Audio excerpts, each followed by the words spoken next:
Is our second largest business here in Michigan, and we're going to hear today from business owners who are dependent on our environment. But I think it's also important to say that many of us are personally dependent upon our environment, not just for our life, not just for our health, but also for what makes our hearts sing, right? Why do we live here in Michigan? Why do we love to be here? We love to be here because of its clean water, because of the beautiful rivers, because of these great lakes which are unique in the world. And our environment is not just essential to our economy, but it's essential to our lives in so many ways. And so we're here to call for improvements to our polluter accountability laws. We think that we can improve the cleanups themselves. We think that the public has a right to know and deserves more transparency. And we also think that there are ways we can prevent adding more orphaned contaminated sites to our state's large inventory of orphaned contaminated sites. So the history here is that once upon a time, Michigan had a great polluter pay law that was very, very strong. But then in 1994, under Governor John Engler, that law was upended. And it was changed from really a polluter accountability law where polluters were required to clean up their mess to an exposure management law. And that's why we're making a proposal here today with this polluter pay package to increase the quality of those cleanups, to require that when Eagle is managing these cleanups, when our environmental cop is on the beat, that they have more tools to enforce better cleanups. Let me give you one emblematic example. Right now, what happens all over Michigan when pollution is found in our water or land is that companies are allowed to just walk away and employ something called institutional controls. This just basically means no one's allowed to touch that resource anymore. What our bills do is our bills say, let's make removing the pollution a priority. Let's give the environmental regulators the authority to say, no, this is a situation where that pollution can be removed so it doesn't bedevil future generations, rather than just being capped and monitored and left behind for future generations to deal with. Our legislation also dramatically increases transparency. The public has a right to know, and one emblematic example of what we're doing in that space is ending the secret cleanups. Many people in Michigan don't know that there's an element of our law that allows a polluter to never tell the state about the pollution that they've found and to just work on it on their own. We need to end these secret cleanups. The neighbors have a right to know. Eagle has a right to know. The people of Michigan have a right to know. And the final big element of what we're trying to pull together today is to fill some of the loopholes in our laws that cause us to have this amazing inventory of contaminated sites here in the state of Michigan. We have about 27,000 contaminated sites in our state. Over 13,000 of those are abandoned, orphaned sites. What that means is that the polluter has walked away, leaving the taxpayer to hold the bag. Not only are they leaving that expense for our taxpayers, but they're also leaving that pollution behind for the neighbors to deal with, and it affects their health. And so what we're proposing is to require financial assurances from businesses that are likely to leave behind a legacy of pollution. Just like we do with landfills, we should give Eagle the authority to identify sectors that are likely to leave behind orphan sites and require them to have bonding or insurance, some sort of backstop, so that the taxpayers aren't left holding the bag, and so that those neighbors have some assurance that that site could get cleaned up along the line. So there's a lot of bills here. I didn't want to go into too much painstaking detail, but those are the broad themes. And I'm really gratified to have so many of my colleagues here today. This is a busy day in Lansing, but this is a crucial issue. And when you talk to voters all over the state of Michigan, Democrats, Republicans, Independents, Youpers, trolls, everybody supports clean water. Everybody wants to make sure that the people who leave behind a mess are required to clean it up. And so with that, I want to hand the microphone over to my colleague and friend, Representative Jason Morgan, to talk some more about some of the bills in the package. Thank you.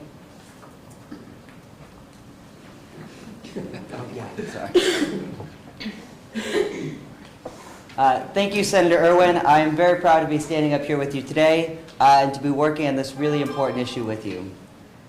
My name is Jason Morgan, and I represent portions of Washtenaw, Wayne, and Oakland counties. We've seen the impacts of contamination from polluters in my district and in our community. Like the Gelman toxic chemical plume, which has slowly been inching toward our groundwater, through our groundwater to our drinking water supply. This plume has been expanding since the 80s, costing taxpayers money and risking their health. We are not alone in this situation. Michiganders across the state have to grapple every day with contaminated land, air, and water. There are over 24,000 contaminated sites in Michigan, and that is just the confirmed amount. There are likely many more. Since the 90s, polluting corporations and special interests have spent millions of dollars to gut Michigan's pollution laws. Since then, funding for environmental cleanups has suffered, and the costs of pollution have been paid by Michiganders, our wildlife, and our future generations. Those tricks won't work anymore. Michigan's environment and the health of its people will not be bought. There's growing demand from our constituents, and the people across our state, who are expecting folks in office to do a better job holding polluters accountable to clean up their messes. A recent poll from August found 95% of Michiganders support requiring corporations to pay to clean up their own messes, and 92% support reinstating our polluter pay laws here in our state. These are staggering numbers of public support, emphasizing the point Senator Irwin made that all people in our state support ensuring a clean environment.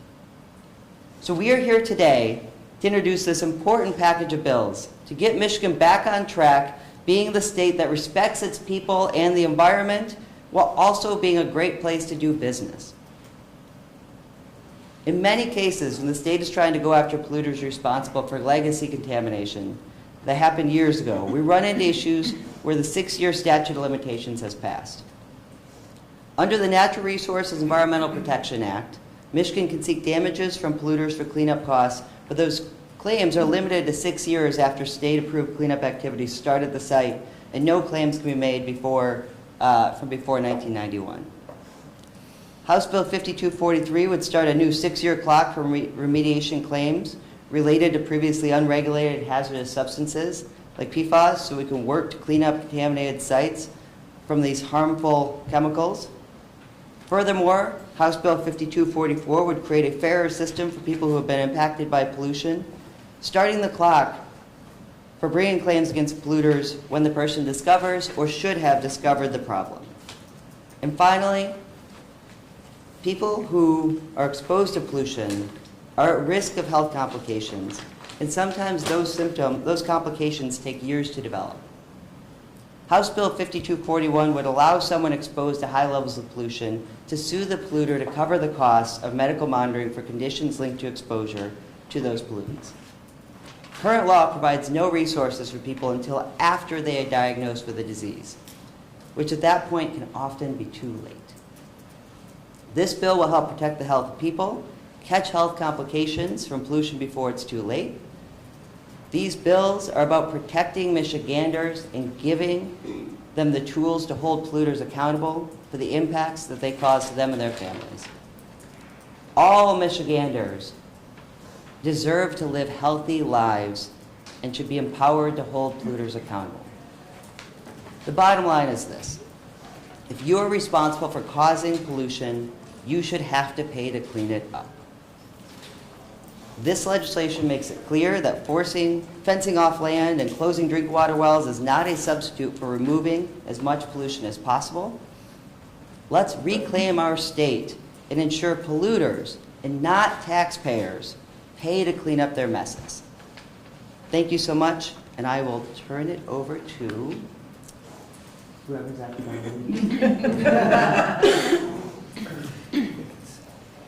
I believe Sandy, but Rep. McKinney is running a little late due to the great work in our roads happening right now. All right, so I will introduce Sandy Wynn-Stelt. right?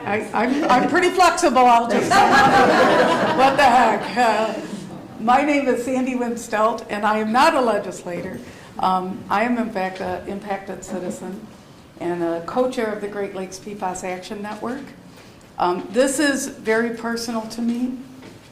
My story started in 2016 when my husband Joel passed away of liver cancer.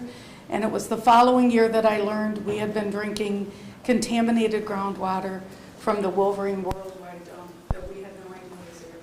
And that's impacted 25 square miles of my community.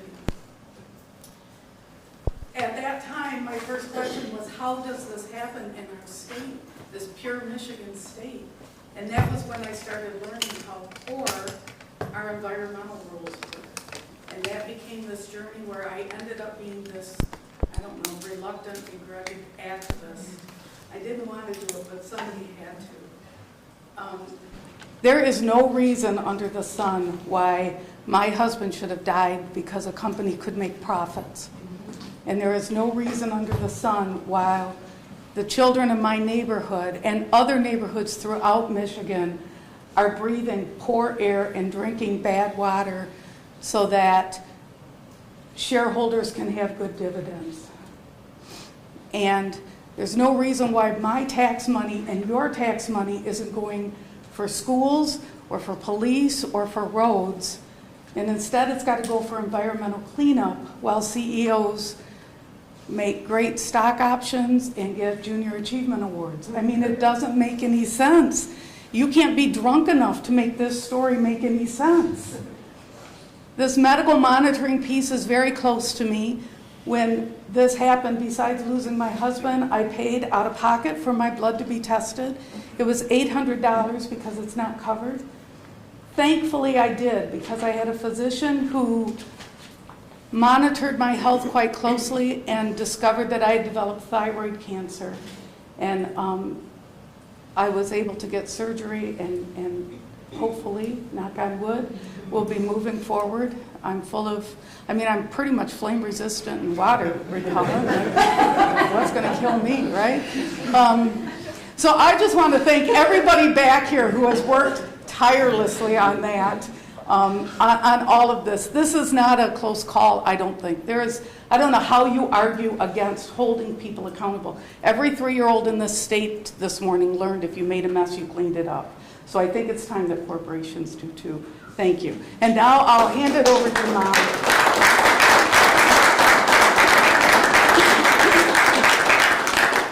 Thank you, Sandy. My name is Maciejweski, and I'm the Water Treatment Services Manager for the City of Ann Arbor. Ann Arbor's drinking water treatment plant serves more than 140,000 people in Ann Arbor and its surrounding townships. We take great pride in providing safe, affordable water to our customers in our community. But the cost to treat the water and to provide the water is largely dependent on the quality of our source water, which is the Huron River.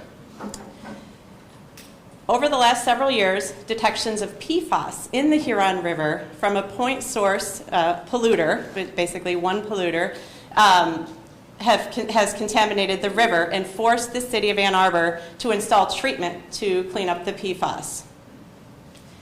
City of Ann Arbor also faces ongoing operational and maintenance costs associated with that treatment. Ann Arbor's drinking water source also faces threat of contamination from a decades-old plume of groundwater contaminated with 1,4-dioxane that was never properly cleaned up by the polluter. And when we're talking decades, we're talking about starting in the 1980s, which is older than a lot of you in the room, right? So this has been going on forever, and we are still fighting to get that cleanup. Ann Arbor Water spends ratepayer dollars right now to monitor the migration of that plume and to research ways to treat and remove that dioxane should it ever reach our source. That's just not right. This pollution really needs to be addressed and cleaned up at its source by the polluter, not by downstream communities like Ann Arbor. And Michigan really needs this legislation, and Ann Arbor supports it. Thank you. And now I'll turn it over to Tami.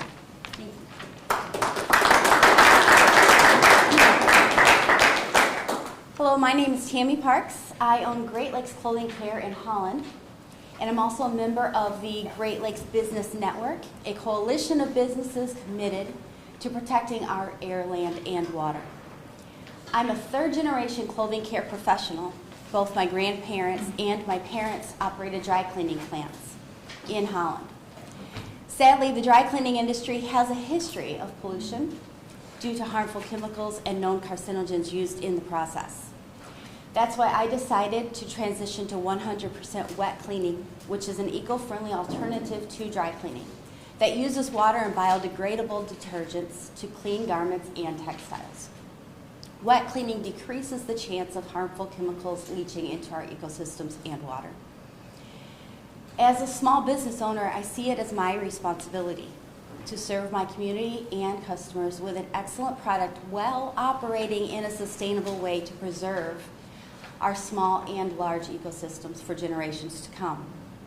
My business operates less than 5 miles from the shore of Lake Michigan. The lake is my daily reminder of a responsibility to care for that shoreline, that lake, and all the Great Lakes surrounding our great state and beyond.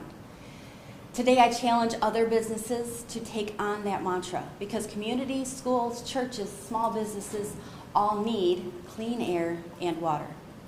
The Polluter Pay package is important to hold accountable bad actors that don't want to play by the rules and are harming Michigan communities and our health.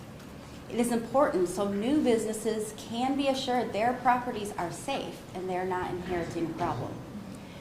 I support holding accountable polluters and protecting the things that make Michigan great, our pristine lakes and rivers, world-class forests, and vibrant communities. We don't have to choose between a strong economy and a safe and healthy environment. The two depend on each other. I believe that if you are operating a business in Michigan and you make a mess, you should be held responsible to clean it up. Thank you, and I'll turn it over to Marshall Kilgore.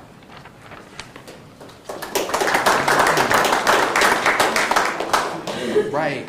Good morning. My name is Marshall Kilgore. I serve as the Director of Engagement for the West Michigan Environmental Action Council. WMEAC has been a leading resource for environmental advocacy and education since 1968.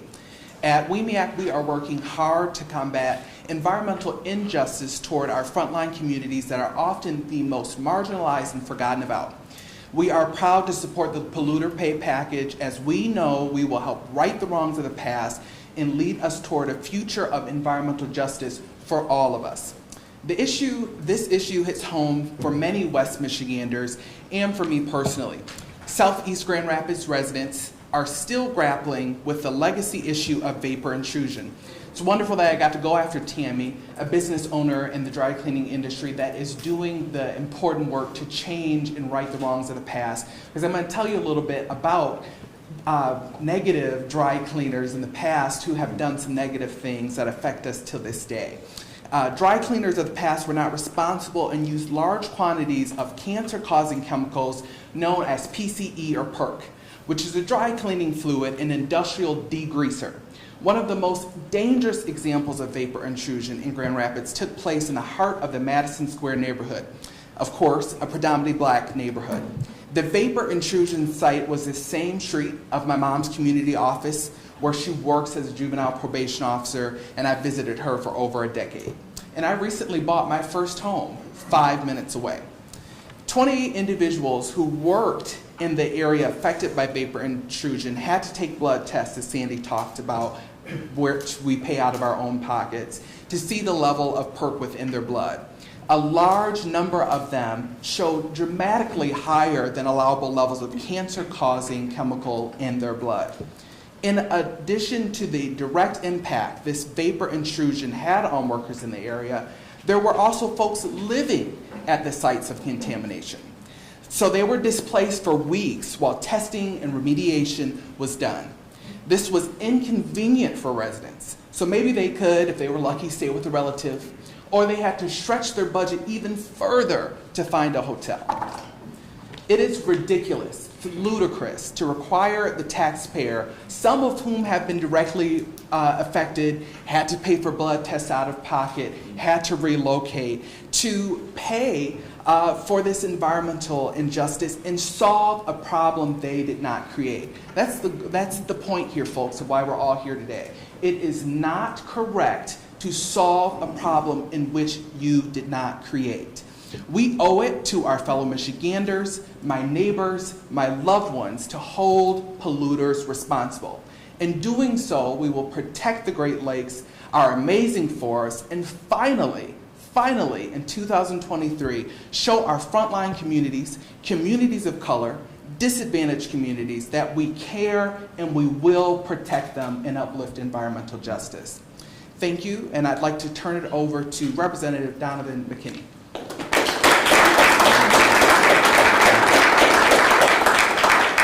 Good morning, everybody. My name is Donovan McKinney. I'm the state representative out of Michigan's 14th House District that's located in Northeast Detroit, parts of Warren, and all of the city of Centerline. Glad to be here this morning. So we're just here to talk about polluter pay. So contamination from corporate polluters is an issue of environmental justice. In my community in particular, I have 7 Chrysler Stellantis facilities. I have, just bordering my district, GM Tech Center, a plethora of suppliers and part suppliers and things of that nature. My district is heavily industrial. I want to share a story about my late father-in-law, Robert Lattimore Sr. He grew up, born and raised in Dublin, Georgia, small little town between Macon and Savannah in Georgia. It's literally so small they only have one traffic light still. But he recently passed away in August from ALS. And literally he did a short stint in the military, Army. He was drafted in the Army at that era and at that time, and he was honorably discharged, and he ended up, after the military, wanted to relocate to the city of Detroit. A lot of African Americans at that time migrated north for jobs and opportunities, especially when it comes to the economy and economics. And guess where he ended up? Like a lot of people who migrated to Detroit, he ended up at the plant, Chrysler facility, the old 8-mile and Mound engine plant in my district. He worked there for 31 consecutive years.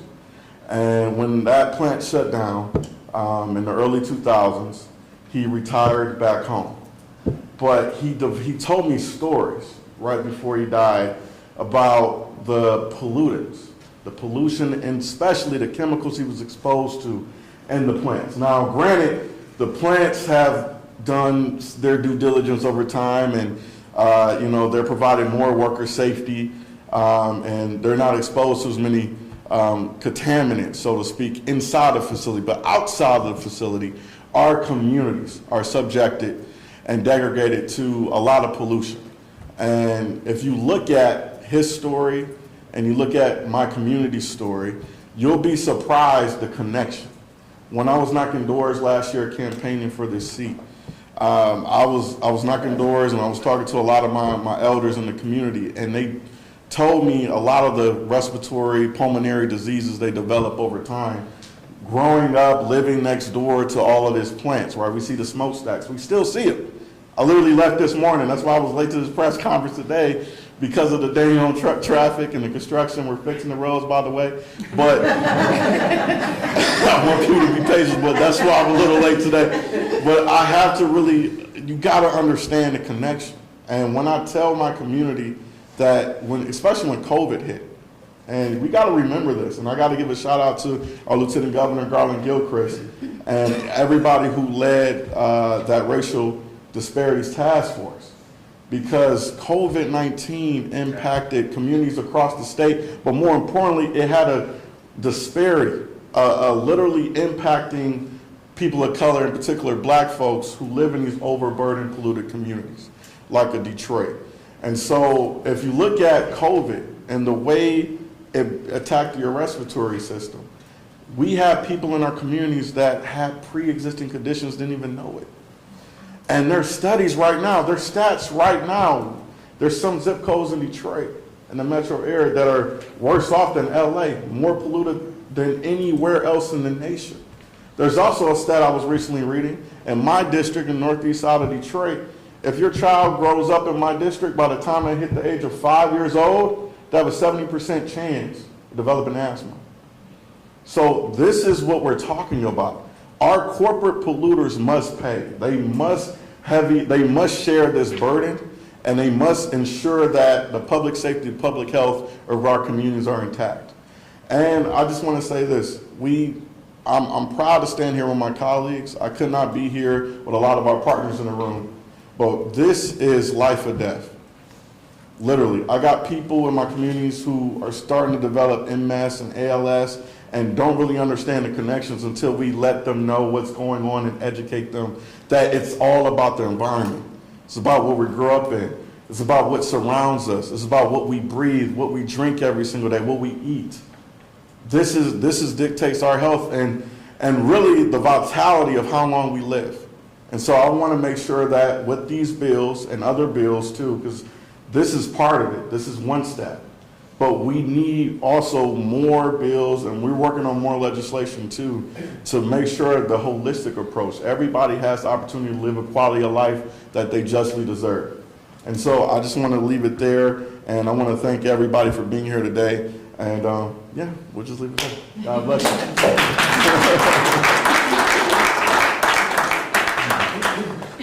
So thank you so much, Representative McKinney. Thank you to Representative Brayback and Representative Jimmy Wilson Jr., Representative Cerniglou, Representative Conlin, Senator Schenck, Representative Hood, and also Representative Colazar was here earlier. And I really want to thank Representative McKinney for bringing us back to what this is all about. This is about people's health.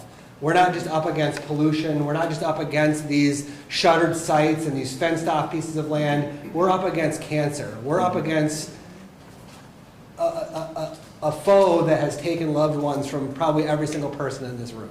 And so this is an important issue. Thank you for being here. And if there are any questions, I'm sure that one or more of us would be eager to take them.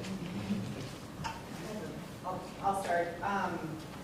So one of the concerns with the previous polluter pay package was that there would be all these sites or properties that, because the standard is so high, they don't get cleaned up and they just end up kind of like blight in communities and an issue for economic development. Do you address that in this package, and if so, how? Yeah, so I'll say two things about that. If anybody else wants to add, please do. One is that whenever here in the legislature we talk about doing anything good for the environment or for workers, we tend to hear from the Chamber of Commerce and other groups that represent businesses saying that any improvement in the lives of our citizens will put us out of business, and so please don't do it, right? And so first off, I just want to call out the fact that any time we make even a modest proposal for improvement, that's what gets thrown at us as though it's true. It's not. The other thing I'll say is that, yes, this package was developed precisely with that in mind. We do not go to a strict liability regime. Instead, we maintain the current regime that allows baseline environmental assessments and liability shields for successor property owners. But we also put more tools in place for the regulators to say, in certain circumstances, pollution has to actually be removed rather than just cordoned off and resources prohibited to public use. Things like that. So we're talking about small, modest, but important improvements to the quality of cleanups and the transparency in the system. Anybody else want to add anything? Yeah, I'll add. Senator Irwin and I serve as the chairs of the Budget in Environment, Great Lakes, and Energy in our respective chambers. And I would say that the state has stepped up in remarkable ways to help address pollution across the state with historic investments in brownfields cleanup. And what we're asking here is for our corporate partners to join us and to match that effort in federal and state dollars and to pay their part. And we are not going to stop investing in cleanups. We absolutely have to do that for the purposes outlined for public health, for economic development and growth in our communities, to improve quality of life in our communities. But we need help. The resources that we receive from the federal government, while historic, were simply a down payment on billions and billions of dollars of legacy contamination that we're challenged to deal with. We cannot do this work alone, and corporate partners have to stand up now. There's just no question. We're going to do our best, but we need help. Thank you. Yeah, I just also want to stop my feet and repeat something that was said previously here today, but also was said by the governor few weeks ago when she made her What's Next speech. The environment and the economy work together, not against each other. And it's not a direct quote, of course, but that's a theme that I think a lot of us believe strongly that we'll do better by doing well. How many of these secret sites are out there? Well, and can you describe that more? Where they do? Well, we don't really know. They're secret. Yes. So how do you know they're out there? What are they? Well, because it's in the law, and it speaks to these self-managed cleanups, these secret cleanups in the law, and we know that there are responsible parties, we'll call them this time, who are out there engaging in these types of cleanups. And so, we find out about them later when either we find out that there's a problem they didn't attend to, or when they try to get that site closed. And then, how does the package deal with a situation where a company says, okay, but we don't have the funds for this? So you've got this gap between where, let's say, all of this gets enacted into law. There'll be this bond and assurance that would theoretically help pay for future pollution. But what about now, where companies will say, we simply can't afford it, you're going to put us out of business, so it'll just be an orphaned, abandoned site? I'm not really sure about the scenario that you're constructing, Zach, right? I mean, are we talking about a responsible party who is still operating on the land that they polluted and now are trying to continue to operate? Not a successor. Well, in that case, they would already be required to clean up, and these bills might require them to do a little bit more in their cleanup. And I think that right now, what's the problem is that their community and their neighbors are looking at that cleanup saying, this isn't sufficient. This isn't getting the job done. This is spreading cancer and cost to our community, and you need to step up. And so I think that by requiring bonding and insurance, we can prevent more of these kinds of situations that you're talking about arising. But it's a very real problem when companies create problems that are bigger than they can manage. Sorry. One more thing I'll say is that it's interesting, right? When people commit other types of crimes, I've never heard someone say, "What if we throw the burglar in jail? They won't be able to continue their trade."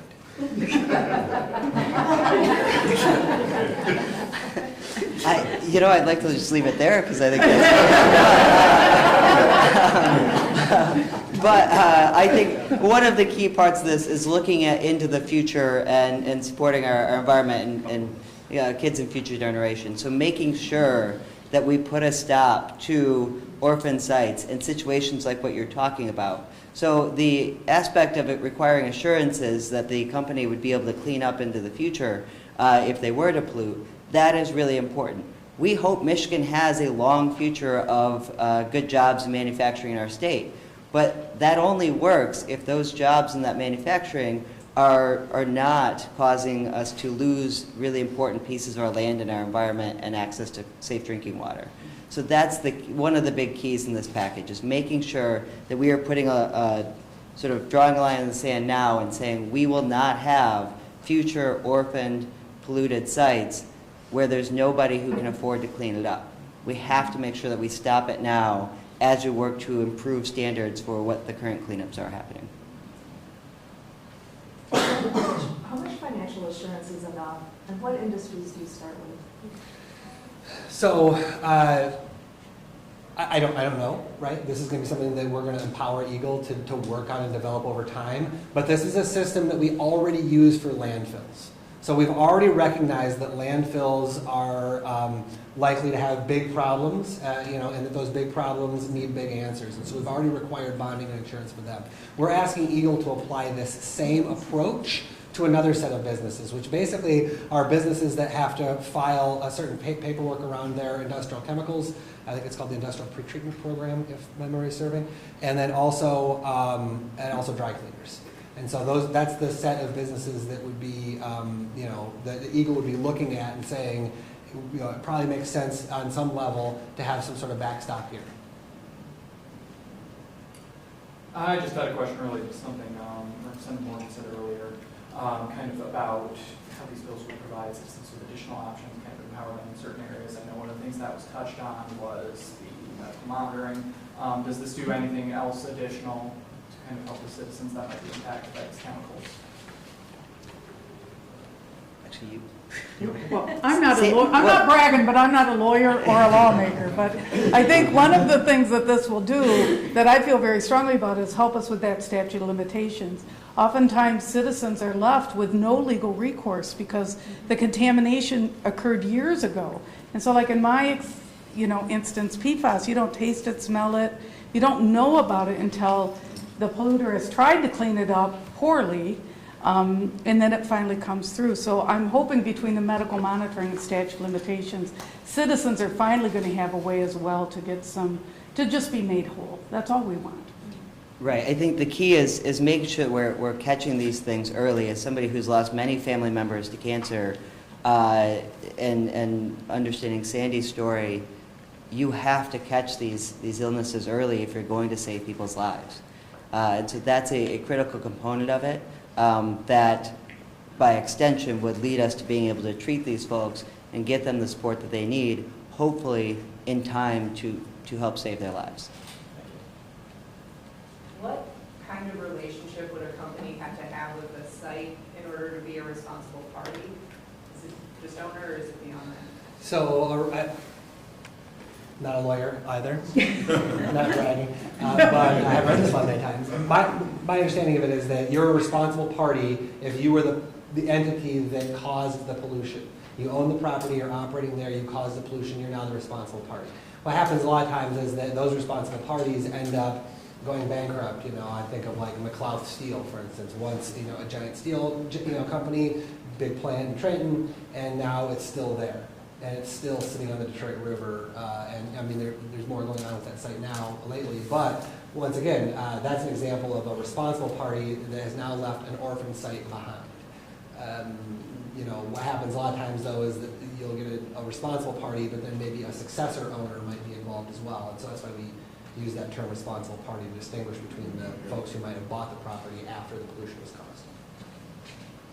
Who are I'm going to guess Wolverine Worldwide would certainly be one of the actors that would be kind of inspiring this legislation, but what other bad actors are out there when you think, like, this is case in point why this legislation is needed? I mean, I don't know if anybody else, I feel like I'm taking up a lot of time here, but I'm hearing company names coming out. I mean, the issue is that if you look at this map over here, there are contaminated sites in every corner of the state. Where there are people, there are contaminated sites. I mean, right here in Lansing, there was the old motor wheel site. I live in Ann Arbor, where we talk a lot about the Gelman Sciences plume, which I think is a perfect example of how lax environmental cleanup standards ended up with a problem for the public that was much greater than it ever had to be. We've heard about Wolverine Worldwide and the issues with PFAS in Rockford, in Parchment, issues with PFAS in Ann Arbor, issues with PFAS all over the place, right? We had the hexavalent chromium spill last year from Tri-Bar Plating in Wixom, which is one of my favorites because they're the ones that was sending PFAS downriver for my kids, right? And then I think it's also important to say that one of the reasons why a policy like this that is supported by such a huge percentage of the public isn't already law is because literally the most powerful entities in the state don't want this to happen, right? And I hate to say these names because they're the ones who are going to make it difficult for us to get this done, but the big three are a part of this. The big three have a legacy of pollution in this state that they need to step up and be more responsible for. I think those companies are trying to turn a corner and they're trying to live a different life going forward. But that doesn't change the fact that they've left behind a lot of really grisly sites all over our state. And in Milan, in my district, is another one where there's a Ford plant that's causing problems, right? We look at entities like Dow, one of the biggest chemical companies in the entire world. They do a lot of business in Michigan. I think that they could continue to do business in Michigan in a very environmental way, and I think the leadership of Dow wants to do that. But let's be real. There is a legacy there that needs to be dealt with. And then there are legions of small suppliers and all over the state that this will affect. And let's not leave out the utilities, right? There's PCBs all over the state. And so, anyway, the list goes on. Good point. You just mentioned the people who are extremely skilled at stopping legislation. So how are you possibly going to overcome that? Well, what I'm hopeful for is that, and if others have answers, is that the power of the people will come to bear. This is something that the public strongly supports. The public supports polluter accountability. The public hates cancer. So we should be able to come together on this issue in the legislature. But I don't want to be glib about the fact that there are powerful opponents, and those powerful opponents have real reasons to want balance and carefulness in this space. And I think that if you look at the proposal that we put forward, it's reflective of a balanced and careful approach. One that is meant to allow Michigan to be the place where we build the cars of the future, but to do it in a way that's better for our environment and better for the future generations who have to live down the river. I just want to add, I think one of the keys that we went into working on this legislation over the last many months was with the mindset that we are trying to set clear rules and cleanup standards that will ensure that our environment gets cleaned up, but not in a way that has a substantially negative impact on the businesses that we want to be here. So we've been meeting with stakeholders in the business community as well, hearing that feedback, talking about other pieces that we perhaps would have wanted to include in this package that we thought, let's put forward something that is very pragmatic and sensible and sets clear rules looking forward while getting some better cleanup in the meantime to make sure that we are preventing future pollution and still supporting and working with these industries in our state. That is the key. It's not to introduce a sort of messaging bill or anything like that. We've painstakingly gone through state law to say, how do we make sure we're cleaning up our state, setting clear, reasonable rules, and then working with our environmental and business community to figure out an amicable way to do that. So my hope is that they'll work with us, but ultimately the people, I believe, are on our side.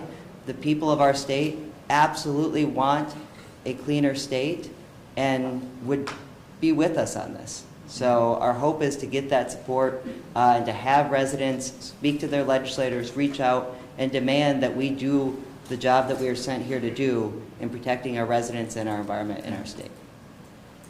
Can I just add one last thing? Really appreciate, you guys explained it pretty well. Love my colleagues. But Senator Irwin touched on this point, and legacy pollution. But we understand that climate change is here. This is a crisis that's happening every single day. And so climate change is exacerbating the legacy pollution that is going on in all of our communities. And I just want to point out, earlier this year, over the spring and summer with the Canadian wildfires that came across over to the state, guess what happened?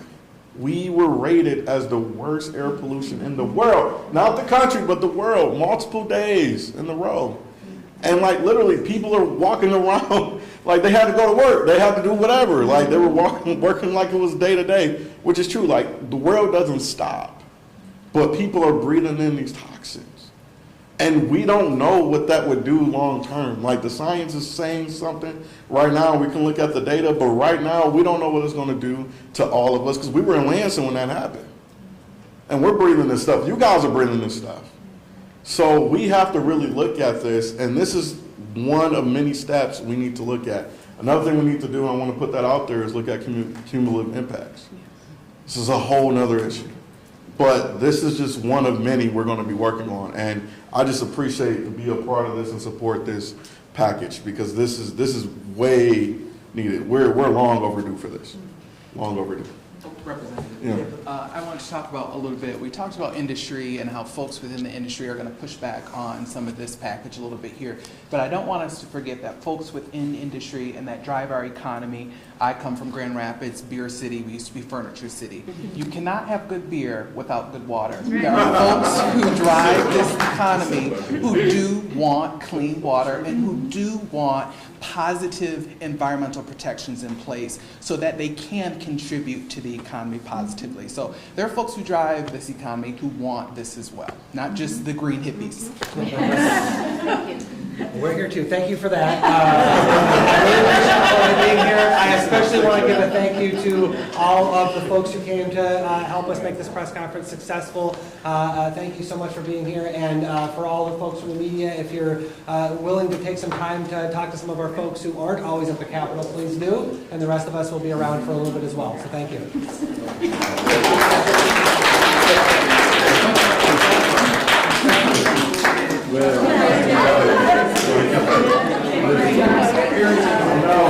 I'm so glad I got here. You were really good. Okay, yeah. Some of the text I wonder who was out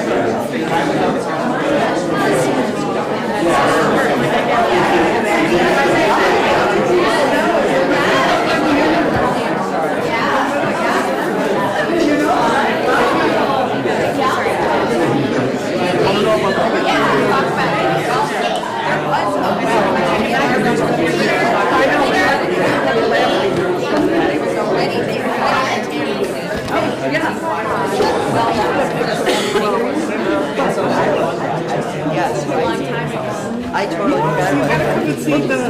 Hopefully you get to talk about